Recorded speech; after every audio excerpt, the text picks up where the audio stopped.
ఇంట్లో మంచిగా చికెన్ కూర అండి పెడితే ఏంది ఇది చికెన్ కూర అంటారా లేకపోతే చింతపులుసు అంటారా ఏంది ఇది ఇడ్లీనా గోడ కొట్టిన పిడక లెక్కున్నది దోశ ఏమో అరటాకు లెక్క పల్సగుంది అగో చూడు ఒక పక్క గాలింది ఇంకో పక్క అస్సలు పచ్చిగున్నది అని అంటుంటాం అట్లా ఇంటామనని బయటికి పోయి హోటళ్ళలో లొట్టలు వేసుకొని మరి తింటుంటాం కానీ ఇక తిండి అసలు ఎట్లుంటుందో తెలుసా మీకు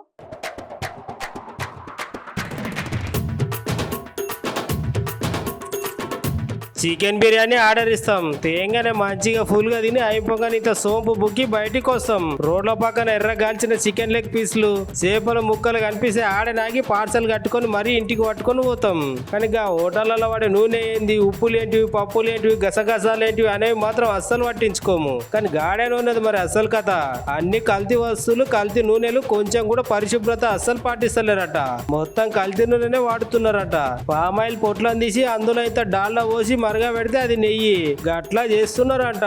అది దాని ఏం లేదు సకలం కల్తీ మాయేనంట ఆఖరికి పాల్సత ఘోరంగా కల్తీ చేసి పాటు చేస్తున్నారట మార్కెట్లకు ఏదో అగ్గువ దొరికితే అది పట్టుకొస్తున్నారట దాన్ని గట్టిగా కల్తీ చేసి వాడేస్తున్నారట మొత్తం కథ పైన పటారం లోన లొట్టారం అన్నట్టు ఉన్నది అంట కథ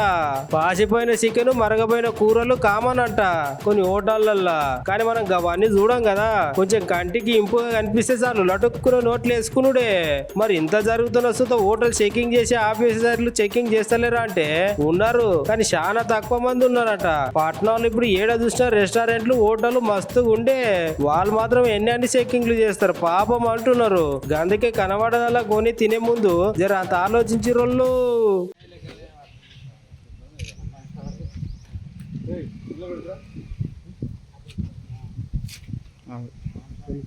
చూడరా